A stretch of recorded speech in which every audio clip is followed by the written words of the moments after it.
Hello, everybody, and welcome back to episode 73 of the Snapshot. I'm Brendan Patrick, joined always by Marvel Snap phenom Cam Best. Cam, your week in Marvel Snap, sir.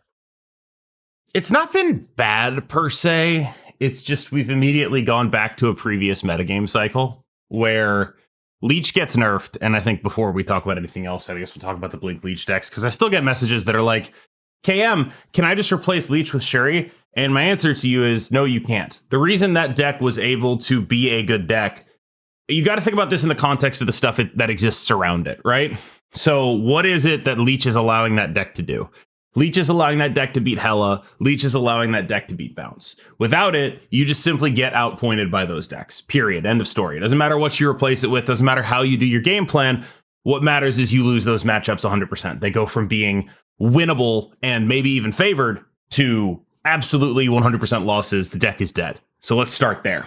When that happens, the major prey of a deck like that, Bounce, Hela, tends to sort of ratchet back up. And so I think that right now we're doing kind of like an abbreviated metagame in 60 seconds here, I guess.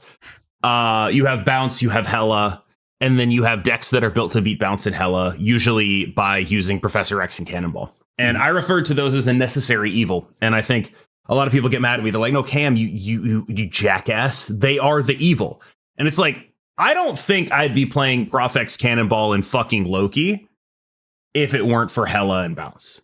Like, you cannot beat those decks without those cards. And so what else am I supposed to do? Like, they're a second order evil. The first order evil is there's just a lot of points that you can't really do anything about when it comes to Hela and Bounce. And I think people need to start understanding Bounce as a combo deck as opposed to as a non-combo deck. Mm-hmm. Bounce is a combo deck. It gets to combo deck numbers. Like, you bounce a Sage, that's like 20 power. You're doing the Infinite. Like, you're doing combo deck stuff. You're at least at Hela output a decent amount of the time. And that is like, there's now effectively two Helas in the metagame, where it's just like, oh, if I don't have a lane guaranteed one, I can't win this game. And that's a problem. And so, like, yeah, Prof X, it's bad for, like, I get it. It's not like the most fun thing, but we have no other legitimate solution to this. There's not actually another strategy to take because they're so strong on turn 6 that unless you win a lane before turn 6 guaranteed, you can't really do anything about them. All right, so to speak specifically to the change that started all that, Leech, for people that don't know, was a 4-2 and did change to a 5-5. I mean, Leech was one of those changes I think you applauded recently, and now I thought it was good. I still think it was good because now we're back here. Yeah. Do you think that what do you think the general player base is going to think? Do you think they're going to side with you that the previous metagame is more enjoyable, or that this metagame without Leech being as impactful is more enjoyable? I think the general player base, in their infinite wisdom, will find it in them to blame the developers for both at the same time. Mm-hmm. Yeah, you kind of get that. You get that benefit as a as a consumer in the one-sided conversation. So, I mean, I think also, like, there's something to be said for this, because I was having this conversation with Revis, I think, and it was like, they keep nailing balance but missing how it actually feels to play the game. Mm-hmm. And I don't really know if that's a valid critique, because when we talk about that, what we're talking about is like, they keep getting balance right. There's not a lot of super busted things happening. Like, even the super busted things are within range, but like, we keep running up against release valves to keep things within range. Whether that be Prof X Cannonball right now to keep these turn 6 decks within range, whether that be Leech previously to do that. We keep running up against release valves, and I think the fundamental thing about their release valves is they're very binary. They either work or they don't. And so you end up with a bunch of cards that people kind of hate playing against because they either work or they don't. And when you're a release valve against the good version of something, it also means you're a release valve against the bad version of that thing. And so, you know how we talked about how, like, sometimes, like, nerfing a card means it's only played in the deck that you were trying to target with the nerf, as opposed to being played anywhere else. The same goes for when a release valve is a high impact part of the metagame, right? Like, you're targeting some specific things with Leech, but what you're actually hitting is not those specific things. You're hitting everything worse than those specific things, because those specific things are still so strong that people are going to try them. And the same goes for Professor X Cannonball, right? Like, you're targeting by having that exist, Hela and Bounce, and you're effectively doing that. It does give you a way to do that. But what ends up happening is in the aggregate, there's so many more things that are hit by this. And the player base is not all people who are plugged in like I am and understand that that stuff is important to have in a metagame and all of that. They just feel themselves losing these 100% guaranteed losses, and it sucks, right? And so I actually, like, again, I'm fairly certain the balance team has been crushing it. Like, when you look at the cards they've put out, when you look at the changes they've made, I think basically all of them have been phenomenal since at least Thanos, right? I think if you want to have one major whiff in there, it was putting Mockingbird out before the Thanos thing was a thing, but like, sure, whatever, right? I don't even really count Red Hulk as a major whiff. It's a whiff, but it's like a whiff of 2 points, and the card is still great, and it gets to the place it's supposed to be at, and no one's unhappy with it, right? Whereas like with Mockingbird or Call Obsidian, if you bought that for Thanos and then Thanos got obliterated, you're pretty unhappy with it. If you bought Red Hulk for being Red Hulk, you're still playing Red Hulk. He's Red Hulk, right? And so when I think of whiffs, I think of like that as like a whiff. And I think that's kind of the only real whiff they've had. They haven't done anything like, Eliath comes out, they nerf him by 3 power, his win rate goes up or anything like that, right? Like, they haven't done any of that stuff. They haven't done any of like, oh, we nerfed Loki, he's still the best deck in the game. We haven't done any of that. There hasn't been any of just like, oh, this is like an unfixable problem type thing. There just hasn't been any of that recently. Yeah, it's kind of a fascinating conversation to have when you talk about enjoyability and what it feels like to play the game, because I've been encountering that thought experiment for years now, and I'm sure you have to an extent as well, when it comes to enjoyability of a metagame, because fundamentally one man's trash is another man's treasure sometimes. But how do you distill down what is actually net more enjoyable and less enjoyable to the aggregate player base? And is it the aggregate player base that we're trying to please? Just like example is of Flesh and Blood. If you looked at the metagame in that game right now in terms of hero diversity, it's actually incredible. It's absolutely phenomenal. Like the heroes that can make it into a top 8 and win a tournament are so diverse at this point, and you see just an absolute myriad of decks consistently perform well. And that is a stark difference to how it was a year ago or 2 years ago. And you would look at that as a W. And the sort of responding negative opinion is that despite the sort of diversity of decks and the pie looking a lot healthier, the game experience has gone down, and that's due to very polarizing matchups. So nowadays you'll have matchups that are very 100-0-esque, and when you queue into a tournament, it feels like you have less agency over sort of the gameplay, and it's more, I want to specifically random into dodging these decks and playing into these decks. And some people like that experience, and some people really don't like that experience. I think they both have their merits. But it's, how do you take those two concepts and distill down, like, what is the actual better metagame, and who are we trying to please? Are we just trying to please as many players as possible? We're trying to please this sort of median set of players. Like, how do you distill down, like, what is a better metagame? What is more enjoyable to play? I don't think you can, right? And so for that reason, I don't really blame the developers for just being like, I don't think that that's really a thing we can do. Yeah. I don't think we can balance based on social media sentiment, right? I don't think we can do that. I don't think it's a reasonable thing for us to do. What I can see them doing is, if a deck stays good for long enough, they'll just be like, let's deal with that because it's been good for a while. But like, I can't see them being like, everyone hates Hela, let's just get rid of Hela. And I can say that because I can confirm that I have complained to Glenn Jones about Hela. And I can also confirm that nothing has been done about that deck except making it better. And I have also I have also spoken to everyone and can in fact confirm that every single person does hate Hela. Yeah, that's sort of the thing, right? It's like I like, people think, I think sometimes jokingly, like, oh, you get to talk to Glenn Jones on your podcast, right? And it's like, look, man, I went on a Magic the Gathering EDH show, or where Elder Dragon Hijinks, where I was playing a Magic game with Ben Brode, and I constantly made bad attacks into Ben Brode because he made Hela. Like, I have made it abundantly clear to everyone who will listen how much I hate this card, and they have done nothing about it. which I think should give people who think they balance off social media sentiment and influencers some fucking pause. Because if they're doing that, they're doing a pretty goddamn bad job of it. Let me put it that way. Like, if they're balancing based off social media sentiment and what people like me think, they're not doing a very good job of doing it. That's sort of where my head is at. Yeah, for sure. So there's sorry to interrupt. There's one really interesting thing that happens is, like, there have been games in the past that have listened to their social media sentiment, and particularly listen to their higher end player base. And I've actually seen some games that were developed by very, very, very good TCG players, like some of the brightest minds in TCGs. And sometimes those games suck ass because those players in particular sometimes do not know how to design for enjoyability and experience. They know how to design for the sake of design and know how to design for depth. And depth does not always equate to like a very fun game. So it's a fascinating you gotta ignore dipshits like me. Like, I'm not even joking. You gotta ignore dipshits like me.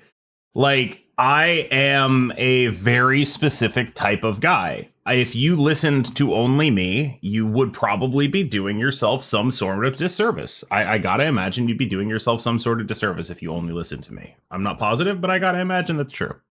Yeah, it's such an interesting sort of area of designing a card game. And yeah, I mean, we have so much precedent to look back on of where, games have made mistakes and sort of, maybe leaned into that a little too much. For me, I look at it a bit like, it just is what it is, right? It's like, is it enjoyable? Is it not? Like, I can't separate myself from my own biases enough to actually try to objectively understand, is this a better metagame or a worse game? Because I think fundamentally just one man's trash is another man's treasure. There's hella enjoyers out there that are fucking pogging out right now. Yeah, Husky Puppies might hit rank 1. Like, my boy Husky, I think he's up to rank 2 right now. He's loving this. Like, he's doing great. Like, this is obviously a nightmare scenario for me, but that is just what it is. Like, I'm still climbing. It's just less fun. Like, it feels like a lot. Like, this is entirely subjective, and I don't want people to like take it super seriously because I haven't sat down and thought about it. This is just my gut feeling, which is there's a lot more games just being totally invalidated right now. Or at least as many as when Leech was around. And I think when Leech was around, there were games that were just like totally invalidated. But then once you got to like the sort of social contract of the top ranks, where it's like we both understand that this Leech thing exists and we're both playing within those confines, you end up playing a bunch of like fairly interesting mid-range mirrors. And then you end up and like, to be clear, the Leech mid-range mirrors, like, I feel like if we had enough time to sit with them, we'd eventually realize they sucked and were very draw dependent. But that's how mid-range kind of goes. Yes. Like that is, yeah, like if you're both playing the same deck, whoever draws the better cards wins the game because they have the better cards, and your output are the same. Otherwise, on first approach, it often feels very skill intensive, but as you distill down the heuristics and the skill, you end up becoming almost 100% heuristic based, and it becomes 100% draw based after that. It's this weird pendulum. Yes. And I do think that if we had enough time to sit with that, we would eventually realize that sucked too. But like what's happening right now is just like, okay, I got Doc Ocked. They have bounce cards in their hand. Like, they have the combination of Sage and 5 turns of gameplay. They have like there's just a lot of induced helplessness is how I would describe it. Where you're just sort of like looking at the board and you're like, well, can't do anything about that. And Marvel Snap is built to mitigate that. You can retreat, right? But I do think that generally I feel that the amount of just like, oh, well, they played a Profex and they might have a Cannonball. Oh, well, they've been bouncing a lot of stuff and they probably have a Sage. Oh, well, I'm not going to stay in to see if they have a Hela. Oh, well, I got Doc Ocked. I don't really want to stick around to see if they Shang-Chi that Doc Ock lane. There's a lot of that right now. Like a whole lot of just like, oh, okay. And I've got some decks I'm excited to figure out like what to do, but it just feels like there's a very high amount of like, they snap me on turn 2 because they're doing the thing that invalidates every game plan in this game. And then I leave on turn 5 because they have shown me half of that combo. And it's like, okay, that's cool. I don't really think this is better than when we had Leech. I'm not really qualified to talk about whether it's worse or not, but I definitely don't think it's better.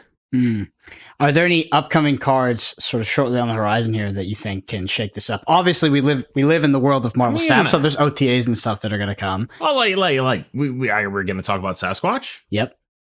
So I worry that this card juices Profex stuff pretty hard.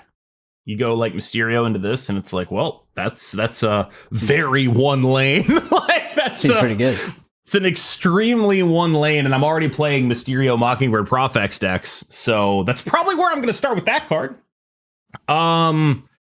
Not really thinking that changes the paradigm though, because Profex is just one of those decks where it's like, well, here's the thing, you better leave. I have a cannonball. you better go. Sorry, I don't really think Sasquatch is a paradigm buster in that way. It's all. I often think about that one week when Hella Enjoyer sort of debuted Living Tribunal on the big stage, and I did a video on it, and Cozy did a video on it, and it suddenly became like a big part of Marvel Snap metagames. And since then, I think there has always been a combo presence in Snap games, where since that week in December, there has consistently been a deck that is just saying, I'm going to go too tall. And if you're playing a normal deck, by like a normal deck, meaning like a deck of normal Marvel Snap cards, like pretty much whatever you play that isn't either going taller or specifically geared to beat that matchup is going to lose to that matchup. And ever since that happened, I feel like the metagame has been, there's been this looming threat over it consistently. And the ways to like specifically beat those decks very often involve like Professor X and Eliath and cards people really hate. Leech, Prof, Eliath, like stop them from doing the thing. And I don't really know what the solution here is, because we've gotten to a point where it's like these decks are doing more points than anything else, and you can't really reasonably interact with them in a way that is profitable to stay on. So what are you supposed to do if the solutions to the problem are things people hate just as much as the problem? Mm-hmm. And just to remind people, Sasquatch, if you weren't aware of that card's stats and what it does, it's a 6/10, and it says costs one less for each card you played last turn. This is a card that we actually got a few comments about on the YouTube video for like, oh, what do you think the impact of this? Is it going to change things up? It's hard to, sometimes hard to look forward to some of these cards because, like we did on the 23rd here, we have some of these crazy OTAs that can kind of switch things up on demand, which is why we love the game. In regards to the OTA specifically, are there any other cards, other changes that you want to highlight? I can go down the list like usual, but sometimes we go down the list and it's like, okay, it's a point change here, point change there. Is there anything else super impactful that comes to mind? I think it's really been mostly the Leech thing. Mm-hmm. Like that is the fundamental shift in the game. Yeah. I think everything else is more marginal than that. Yeah, for sure. I mean, Werewolf by Night being switched from a 4 cost to a 3 cost, but a 3/1. It hasn't even really been good. Like everyone was afraid of this card, including me. Mm-hmm. And it turns out it's just like still kind of bad. And I think a lot of that is because Sage exists now. Yeah. When I did my video on Sage, I said, this is like the best card in a bounce deck. Like the best card in a bounce deck. As long as bounce is good, this will be good. And at the time, bounce wasn't very good. But I did say, like, hey, if bounce ever gets good, you're going to feel stupid for not having this card. This is a bounce all-star, right? And then they deleted Leech, and now bounce is ridiculous. And so when you look at like the deck, where you would play Werewolf, you now can just play Sage, which gets to similar numbers and doesn't have the risk of getting Shang-Chi'd or getting you priority or playing a lot of effort into it or getting Shadow Kinged. And so it's just like Sage is your Werewolf plus. And so when you're competing with that, it's like, oh, wait, that's actually Werewolf's not actually all that good, is it? Mm-hmm. Yeah. All right. Well, we had another card released this week. That was Namore. 5/6 on reveal, give +5 power to each of your cards alone at another location. How did it land for you? I think she's underrated right now. I think she's at least okay to good. There's the like Odin shell for her, which consistently has like pretty solid numbers in Top Infinite. And the Black Knight shell for her, which I haven't really delved into, but looks super compelling to me. And I think she might be one of those cards where everyone's going to be like, oh, this card sucks. and then like 2 weeks later she's really good and everyone's like, why did everyone tell me this card sucked? I don't know. I mean, I think at this point I've accepted that every card they release is going to be like pretty good, and it's just about finding a home for them.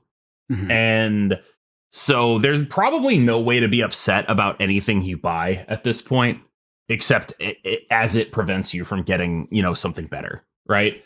Like they have successfully accomplished what I think I can only imagine is one of their goals, because they keep doing this thing where they like buff like Black Knight or Lady Deathstrike or Gladiator or whatever, or US Agent. Like, it seems very clear to me that they want everyone who spent money to be happy with the money they spent.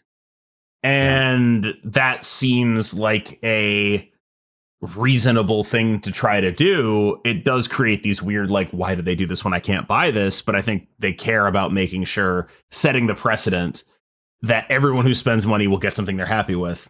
And since probably the beginning of February, basically every card they've released has been something people are going to be happy with owning. Complaints have switched from, like, I've noticed this. Complaints have switched from I'm mad I bought this to I'm mad I didn't buy this. Yeah. Like, it used to be that when I made a video, the number one thing I had to think about was, am I being too positive on this card? Am I going to trick people into spending on this card? How do I make sure I make it clear this card is cool and good, but ultimately not worth it? And it has flipped entirely, because now my number one priority when making a video is, what are the conditions for this card to do a cannonball?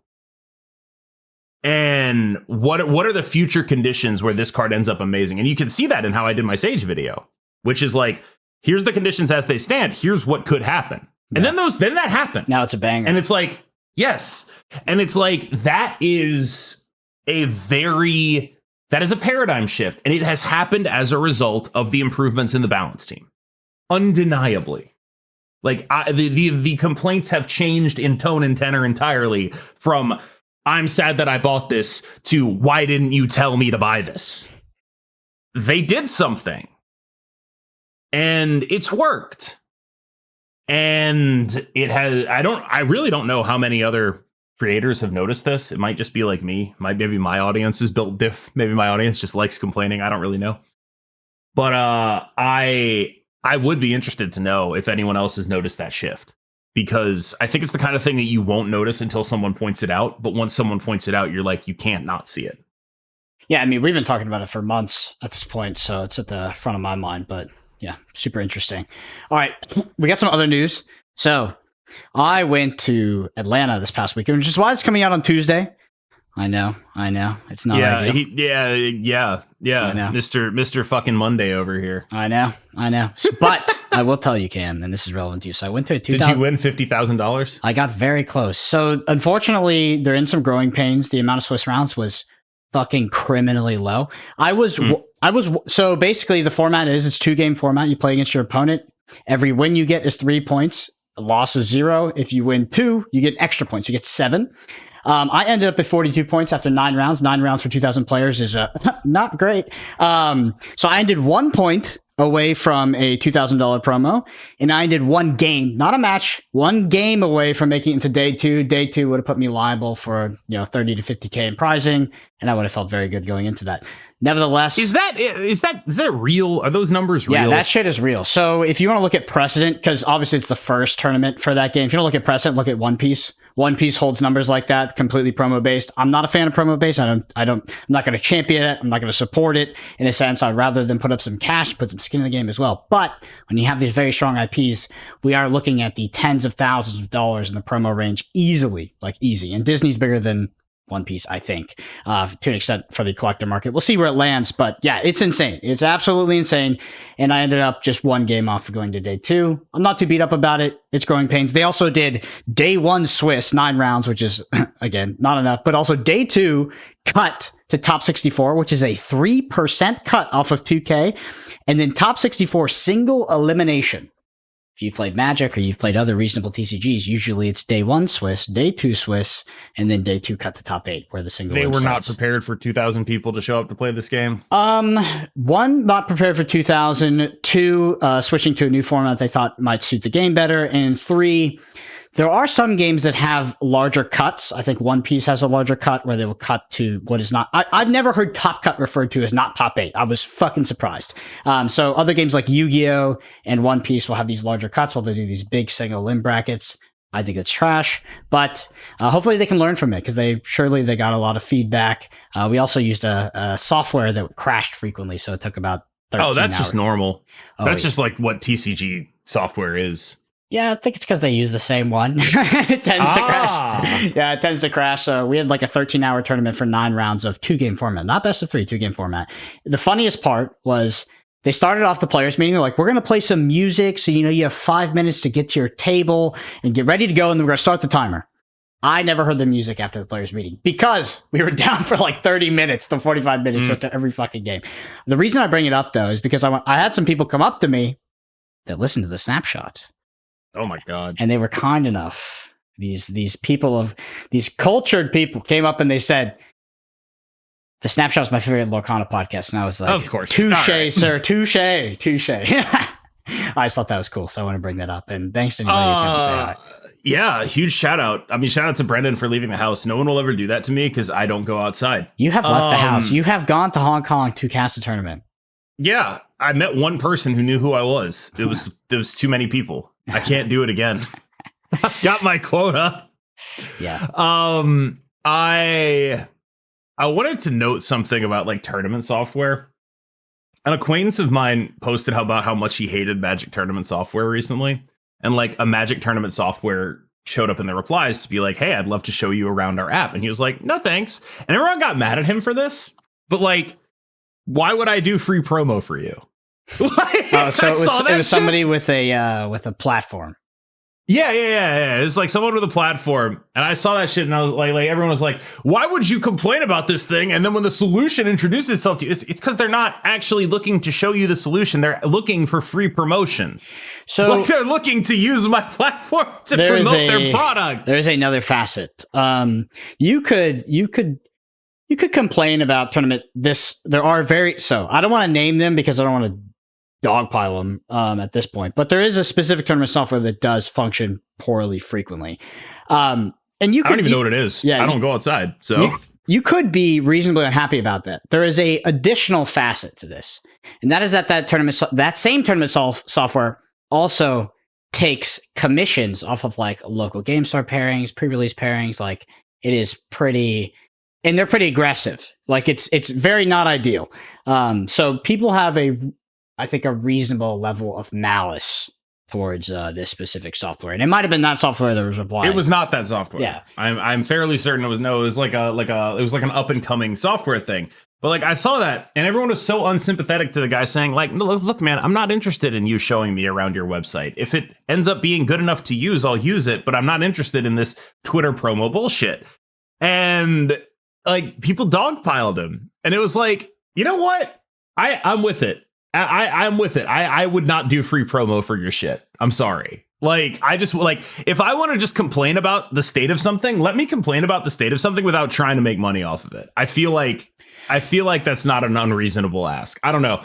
It's just a weird also thing not to like liable for the the integrity of your systems. I'm like my opinion is actually only liable to the outcome of your systems. The results are the only thing that matters for the customer. If you have good architecture, if you have good architecture, a good setup, you do all the things right. I don't know. You brush your teeth in the morning, go to work. I don't give a fuck because the end result is dog shit. Like. It also doesn't matter, right? Like, yeah, it doesn't. If your product is so good that it disseminates around, like, and fixes the problems I'm complaining about, then thank you. Our process is good. Our product is terrible, but our process, you should see our process. No, I mean, I'm sure their product is good, actually. Yeah. Like, in this scenario, the thing I was talking about, I'm pretty sure their product is pretty good. I don't know. I haven't used it. But a lot of people were vouching for them. And it's like, I don't know. It just sort of crystallized something that I've been thinking about lately. It's just like, I really hate having influence. I hate the idea that like someone making this game has to listen to my dumbass. It pisses me off. Like if I say something, are a bunch of people gonna like ask about it? And is it gonna like negligibly make someone's life worse at second dinner if I like complain about? I hate it, right? And I thought about it because it's like that brand sees the opportunity to promote itself, right? that means that there is some value in like someone with a bunch of Twitter followers for some godforsaken reason. And it's like, it sort of reminded me of my own platform in an uncomfortable way, where it's like, am I using this responsibly? What exactly should I be using it for? Is it reasonable for me to just be like, well, this is my personal Twitter account, I shouldn't have to think about things like that? Probably not. I don't know. But it's just something that's like, so I've encountered it, but it's a different facet. So for me, with the paper TCGs in particular, like I'm very liable for things that I say about the metagame. And I think I'm almost ethically liable. For in a sense, if I was to tell people my opinions on the format and I just gave them wrong opinions so that I could take the deck that exploits those opinions and then exploit all of my listener base, I think that's like morally incorrect. And people have done that. Like that is a thing. Like that's where the whole psyoping thing comes from. But yeah, it's like a extent where, because that it has ramifications and those ramifications can be exploited for a personal advantage. Like you have to take it super seriously. Yep. Yep. It's just a weird spot to be in from someone who didn't really expect to ever be in this spot. Mm-hmm. Well, on to the Bend and Snap. There's a listener question section. If you get your question read out on next week's podcast, you should just comment on YouTube, or you can come up to me at a Lorcana event and give me a written note, and we'll get it queued up. First one is from Alex A. They say, hey, so at 12 minutes, I know you guys expressed frustration with online comments/criticism, but I'm just here to remind you that many, like myself, really enjoy your content, and yes, sometimes I forget to express gratitude, but I'm not going out of my way to message you guys, so you know I enjoy the work you put up. You put out. Thank you all so much for doing so. So the only reason I brought this up, because I only bring up the negative comments. Wow. Interesting realization here. Nah, it had like 50 upvotes. It had like a lot of upvotes. So I think it was just off the back of, you hanging out with the Reddit community. Oh, yeah. Hell yeah. Shout out to Reddit. Known context understanders. Yeah. Context is really important over there. Next one's from Jake. Say, when can you celebrate? ? Every time you get out there and run, you should celebrate. Creates a much healthier relationship with running. I just want to clarify this because I was joking when I said, when can I celebrate? I was joking, but not really, but joking. Next one's from Nero. They say, can't wait for people to come up with those Thanos Arishem decks. Is it Arishem? Yeah. What are your thoughts on that? I can't see any reason why that would be any dumber than a normal Arishem deck. I don't know. I expect to try to play Arishem. Part of me thinks that card's gonna be really good. I'm kind of excited for it, right? Like +1 energy, you get like an asymmetric wave on turn 2. Mm-hmm. That's super crazy. You get like you could just get like very far ahead off of that. I think like there's gonna be some Agent Coulson stuff that's really good. Loki with Arishem in your deck. I think everyone's going to hate it. All right, next one's from Silas. Hey, Cam, don't you dare wish that kind of drama into the space. You're in a spot, though. MTG, you're on spot, though. MTG has drama flavor of the week all the time. So this is my favorite Applying Game Theory to Life podcast. No joke, as someone who hasn't logged into Snap in 2 months, this pod is wonderful. Appreciate all the Snap and non-Snap dialogue. We're developing the largest ex-Marvel Snap player community of all time. I honestly, I wonder if compared to other podcasts, if the most people listen to this podcast that don't actually play the game. we do make a piece of content that is almost certainly more palatable to that than any other Snap podcast. Yeah, 10% Marvel Snap talk. All right. Next one is from Will. He said, hey, Cam, I just wanted to say that I think you're a neat dude, and I appreciate what you do. Neat dude. Also, you helped me kick out of a rut last week or whatever. You made some aside comment about lifting where you admitted to skipping too many workouts lately. Oh, yeah. Something about the accountability alongside my ability to have compassion for you made me realize that I'm okay too. Just get back out there. So I did, period. Thanks, dude. That's awesome. I think one of the coolest things you can do is treat yourself the way you treat others. I think a lot of people give a lot of grace to other people and give no grace to themselves. I'm actually skipping the gym for like 2 weeks. My shoulder really hurts. That's pretty much it. My shoulder kills. I ordered a thing to like try to stabilize it during bench press. Is sort of my last gasp of like hoping that I can like start really working out again. because I don't have health insurance. I can't get the same surgery I did on it. So I just have to try to rehab it and go through it as much as I can. And yeah, it's not the worst thing in the world, but it is a part of me. Going to the gym has been a part of me for an extended period of time. And to have that not be a part of you anymore, it is odd. Like, I think as a streamer, I'm working more per day than I ever have. Mm-hmm. And I don't mean that in the sense of like, oh, I'm working 15-hour days. I mean that I'm actually working, though. Yeah, because that time is accountable actually for all of it, right? occupied, right?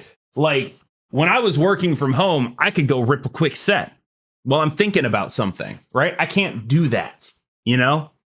And so there's this thing where I think that like the actual work I do as a streamer is significantly higher than any work I've ever done at a job, because, you know, at jobs, you have like water cooler talk. You have like, oh, I'm going to go look at my fantasy team. Yeah, you five like, dumps a day. Yes. Like I literally can't take a poop while I'm doing my job. My hourly poop rate is so high. I've left the stream to do it before. Oh. But like, I like sometimes you got to do what you got to do. But like, you shouldn't. It's terrible for your retention. Like, it's a weird situation. It really is. Next one is from Johnny. They say, regarding the War Machine question around 50 minutes, being able to add instead of play cards to any location will allow any move card to go to Prof X, 13 non-Jeff cards, and you miss some generation-like effects, Squirrel Girl, Nimrod, Arnim Zola, Hela, Ultron, Ghost Rider, X-23, Wolverine, White Widow, Mr. Sinister, Shauna, Baron, Zemo, Jubilee, Lockjaw, Sentry, Proxima, Blink, Leader, and Angel. Okay, nerd. Okay. All right. They say the size of the list surprised me quite a bit, and I think it would be a decent buff, to be honest. Yeah, I think it would be a decent buff too. Nerd. That was comprehensive. Yeah. All right, you know who else is comprehensive? Nerds. All right, next one is from Timothy. They say, former high school runner here, 4:48 mile PR. The fuck? Get shit on, dude. Yeah, in my state, at the 4:48 is good enough to make varsity, but not good enough to make the state meet. And you likely won't be the fastest at your school.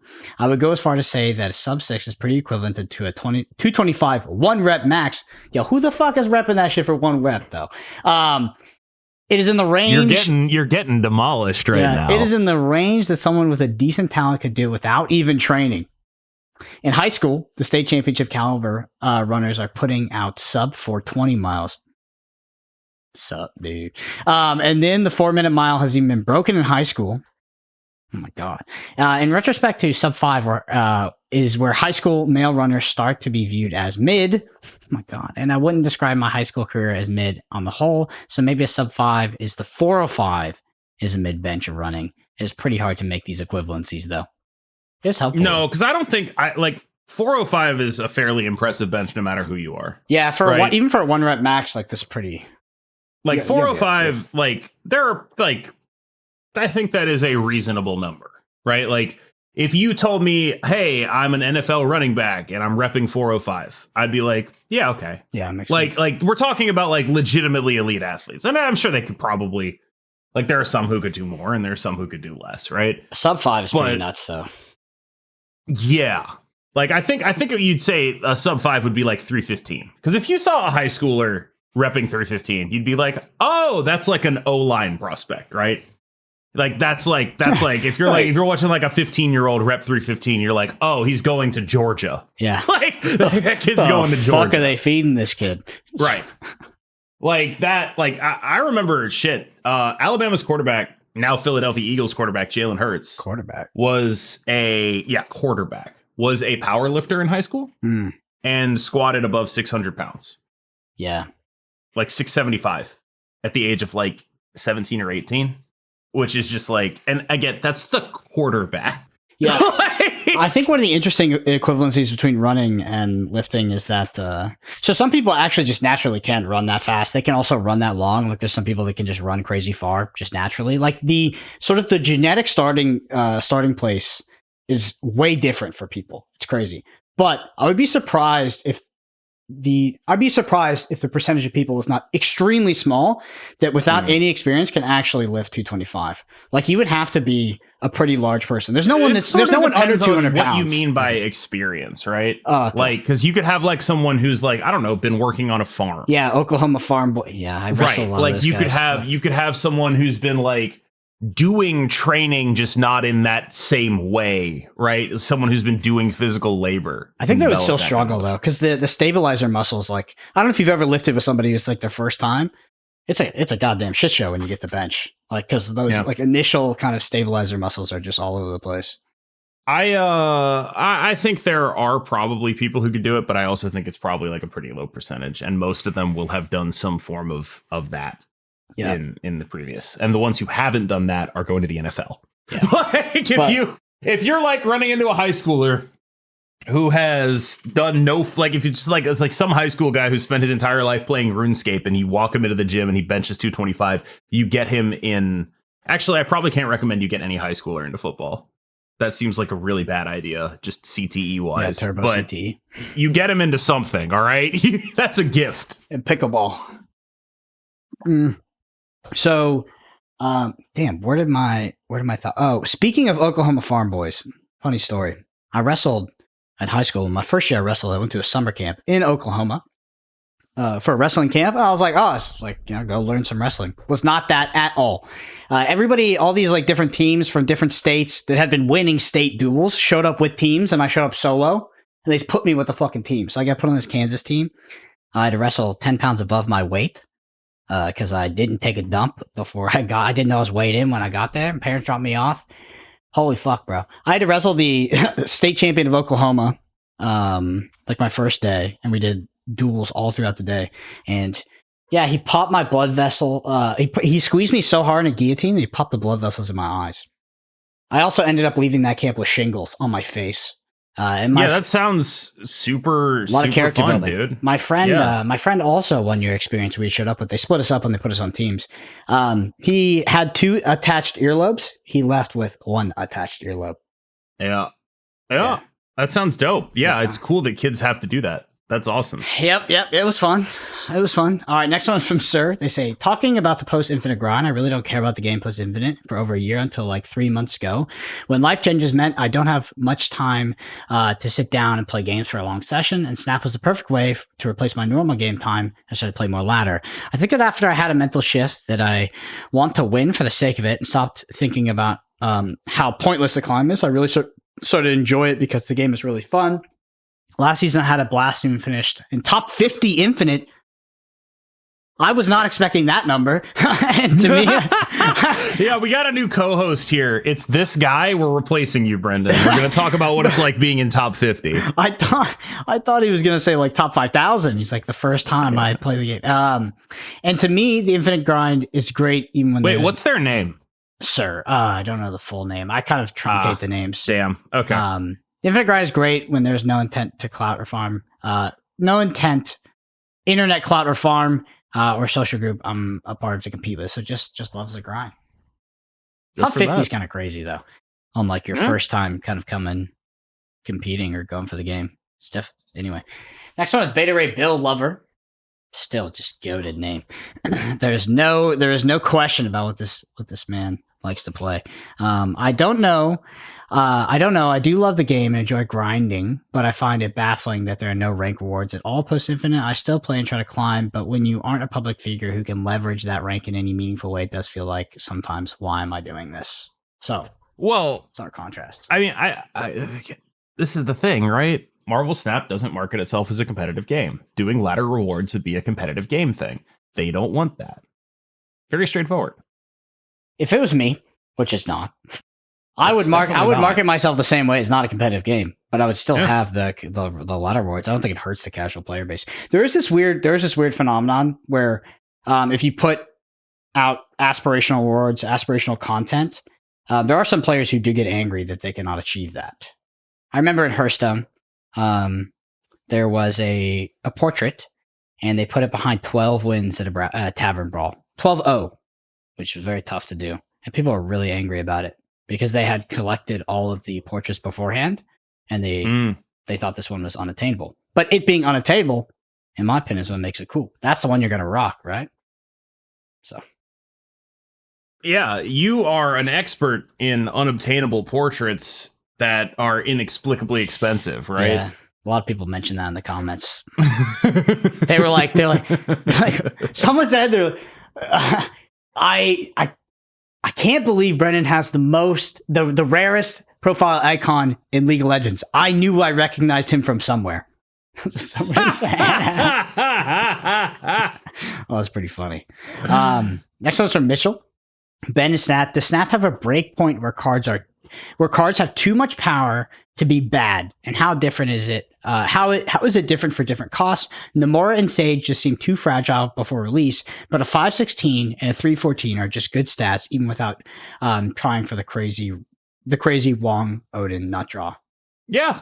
I mean, yeah, there's probably a break point, and it's probably okay, this is asking this question in a pretty weird way, right? Is there a break point where no downside could make the card bad? No, it's about balancing the downside and the upside. Sage particularly is just like, wow, that's just a lot of numbers on that card. Okay, sure. Like, all right, damn, that's a lot of numbers. That's a big ass card. Okay. I guess I'm surprised they went with that. Like, that's it just feels like a little bit, what's the condition here? Like, what's the condition here? Because like once you play with her and you see the numbers she creates, you're just like, oh damn, okay, that's just what that is. That card is like a 3/8 to a 3/12 most of the time. All right, cool. That's good. Yeah. Next one's from Maverick. Question for KM. You mentioned a new mode needs to not mess with the gameplay, the part of the game that everyone likes. I'm confused because you seem to infer that Conquest messes with the gameplay of Snap. Yes. But I do not see how. True matches are because longer. It's not fast. Okay, there's more. There's more. True, okay.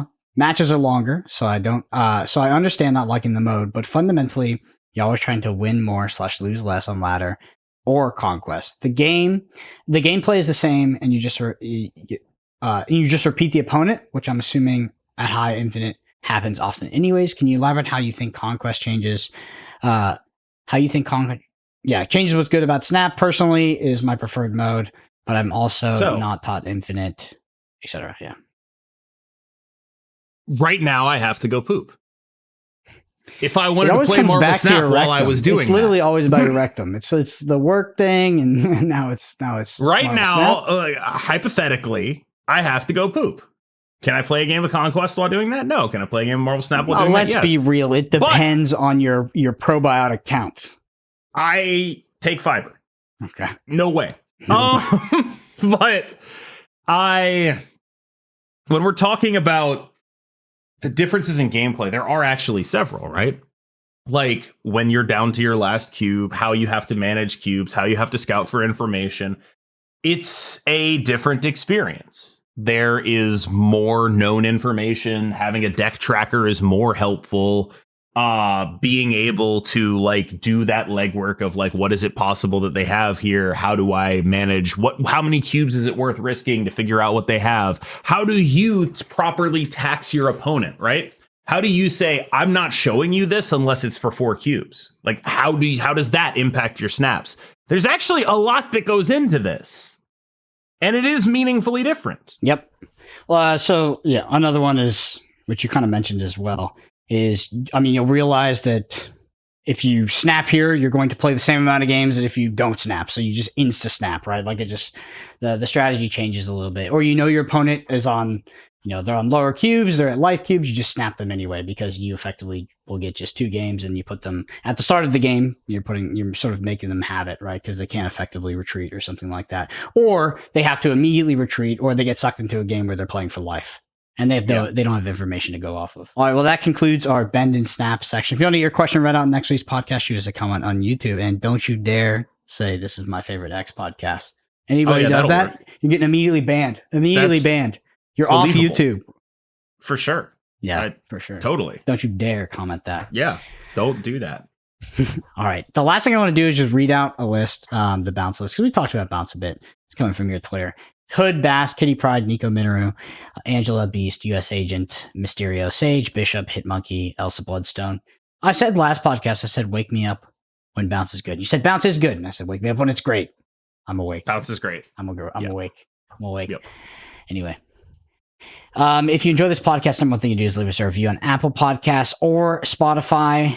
The video version of this on YouTube at youtube.com/@the_snapshot. Hit the subscribe while you're there. Brendan APG, Cam SMS on Twitter. Cam is streaming in the evenings. Yeah, pretty much. Like sometime between 6 and 10 is my start time, and then sometime between, I don't know, midnight and 5 a.m. is my end time. 5 a.m. Wow. Yeah, it's been wild. Anyway, thank you all so much for listening. We'll see you next week.